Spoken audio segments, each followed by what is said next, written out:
One of the legit loan app na nag-e-exist ngayon is itong si Tala Loan App. Gladly na lang nagkaroon siya ng update. But again and again, we can never go wrong to go back with Tala pa din talaga. Kasi alam nyo no, dami kong loan apps na na-review, nakasabayan po ni Tala na mga legit din. And same din sa interest rates po ni Tala. Pero guys, na-realize ko recently lang na Tala is Tala pa din. Pinagtibay na lang panahon itong si Tala. Kaya ko nasabi to kasi recently lang nag-feature ako ng Kasyalo tsaka si Mabilis Cash, which is guys, grabe, ang lala ng pinagbago nila ngayon. Nagdi-disapprove na talaga sila and nag-auto-reject na sila. At may mga requirements na silang hinihingi bago ka makapag-loan ngayon. Hindi na siya giving like before. Unlike itong kay Tala guys, no? Alam nyo, tahimik na tahimik tong loan app na to. At alam nyo na hindi talaga nanghaharas tong si Tala. Well, as far as I know, nagkaroon lang kasi ng transition ng management nito before sa ngayon. Kaya medyo nagkakaroon talaga ng changes. Pero Tala is Tala pa din. And FYI guys, pangalawang beses na ako nag-apply kay Tala at parehas po ako na-approve. Well, dahil marami tayong mga incoming viewers at mga existing viewers na nagpa-follow up regarding Tala, kaya i-share ko sa inyo sa video na ito kung paano ulit mag-apply ngayon kay Tala, paano mag-loan dito,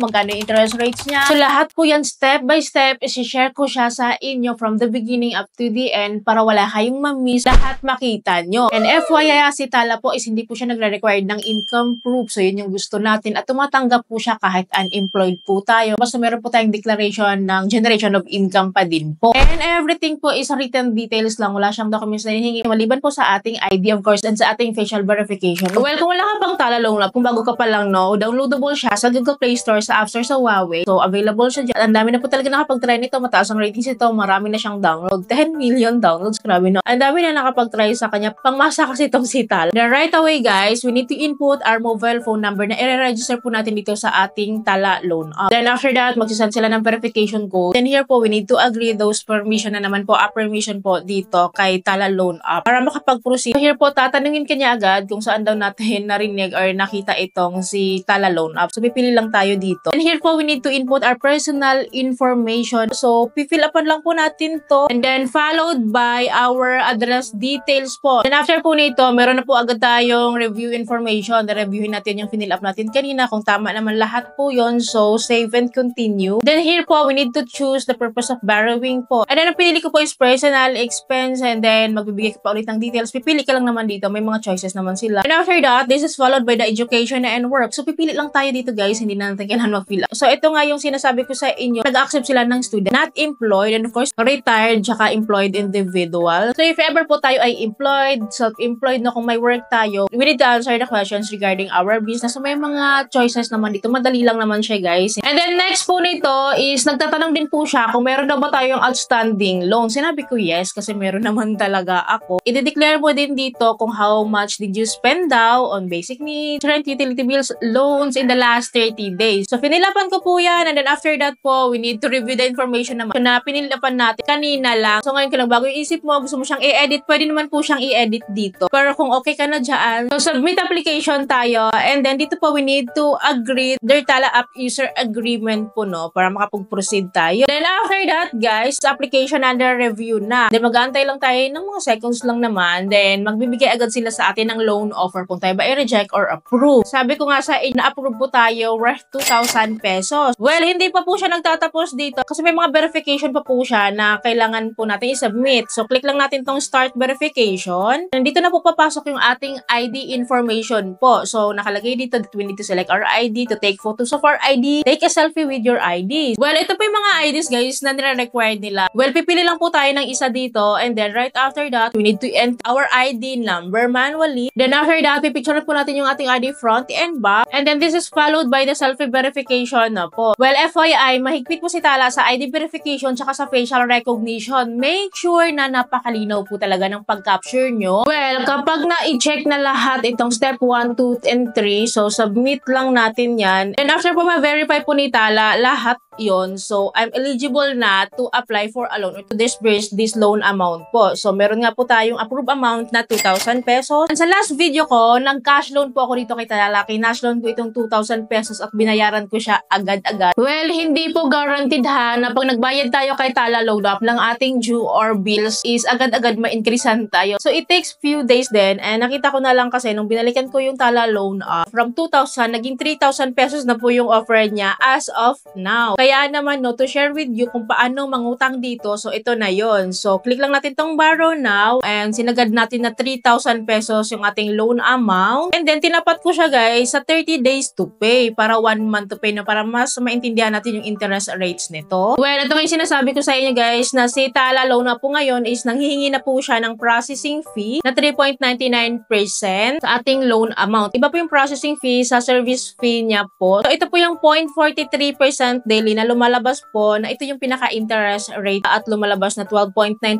lang for a month. Diba? Okay na rin. Hindi ko sinasabing low interest rate yon, pero okay na talaga siya compared naman no, sa mga pinapatulan natin pa 15 days to pay or pa 7 days to pay na almost 50%. While ito, may kinukuha nga lang siyang processing fee na 3.99% pero one time lang naman yun. Kasi kinumpute ko lahat-lahat yung effective interest rate niya, yung processing fee niya at yung service fee niya for a month. Lumalabas po na 16.9% for a month po siya. So effective interest rates na to ha. Which is I find okay lang din. Okay lang din talaga. Sobrang okay na po ito nga. Compared nga diba sa napakadaming loan apps, sa sandabakmak na loan apps ngayon, na Loan Shark naman. And itong si Tala is guaranteed naman talaga na legit talaga at makakapanghutang talaga tayo dito. Well, of course, kung gusto mong mas longer term, pwede mo idarag yan into 61 days or 2 months to pay. But wait, no, kahit 16.9% ang monthly interest rates ni Tala Loan Up po, no, so ito po ay mababawasan pa. Yes po, kasi ang kagandahan nitong kay Tala, tulad noon, nag-a-accommodate siya ng daily interest rates lang. Nagigets nyo ba? So, ibig sabihin po nito, so hindi po natin kailangan tapusin yung 30 days to pay. So, ngayon, kung nangutang ka ngayon, then after 3 days or after 1 week, gusto mo na siyang bayaran, mas makaka-less ka kasi ang computation ni Tala is daily interest rates po. So, later, ipapakita ko sa inyo para mas maunawaan nyo. Well, ako nag-decide lang ako ng 1,000 pesos lang po yung ika-cash loan ko dito kasi nga susubukan ko lang naman siya ulit ngayon. And ito nga yung fees niya. Kahit binaban ko yung loan amount ko, lumalabas pa rin po na yung effective interest rates niya, yung processing fee niya is 16.9%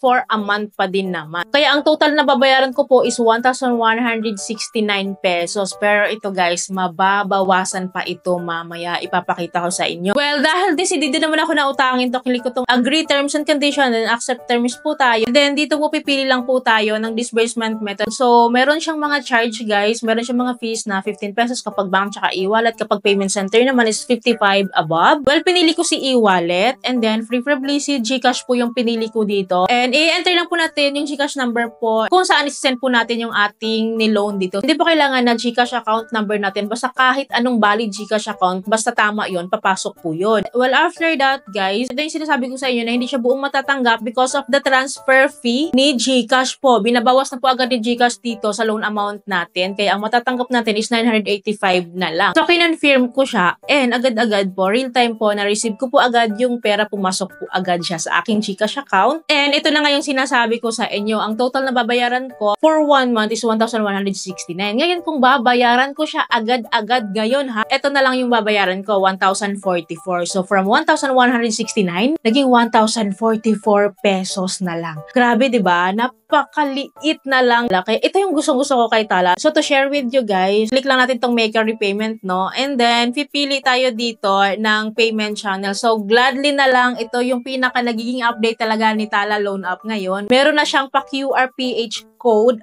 payment na free. Well, anyways, kapag kinlik natin yung QR code, free po talaga natin yung mababayaran. And in-scan ko siya sa aking GCash account. And then, yun nga guys, it is what it is. 1,044 na lang yung babayaran natin. Baka magtanong kayo na, bakit 1,044 na lang yung nabayaran ko? Kauutang ko lang and then babayaran ko kaagad. Well, ang binayaran ko lang talaga dun, yung loan amount ko na 1,000 pesos, diba? Yung kanyang processing fee na one time na 40 pesos. 1,040 na yon. Since meron siyang daily interest rate na 0.43%, so 4 pesos na yon. Kaya 1,000 plus 40 plus 4 pesos is equals to 1,044 for today. So, kung bukas ko siya babayaran, of course, magbabago din yan. And then, kung the next day pa, or kung 1 week ko siyang babayaran, magbabago din yan. The early the repayment, the better, of course, kasi mas makaless tayo. Yan yung pinaka gustong-gusto ko kay Tala talaga. Alam nyo yun, maganda to guys, kapag kinapos tayo at kailangan natin ng immediate na pera, and then babayaran natin agad. Alam mo yung gano'n, yung pecha de peligro, for emergency purposes, naggulang ka lang or kinapos ka lang, pwede to. And no wonder why, na si Tala talaga yung medyo kinakapitan ng lahat lahat talaga dahil nga naman, no, pangmasa at reasonable yung interest rate. Legit na makakautang talaga. Anyways, guys, alam ko napakadami na nating mga Tala users. Paki-comment down below naman po yung mga experiences nyo, mapa-bad or good man yan. Let me know para aware din po yung iba nating viewers. Yun lamang po. I hope po may natutunan kayo sa video. I hope po nakatulong tong video sa inyo. Kung nagustuhan yung video, please don't forget to like, share, and subscribe. And click yung bell button para lahat ng videos ko is updated and notified po kayo. So, thank you po for watching. Bye!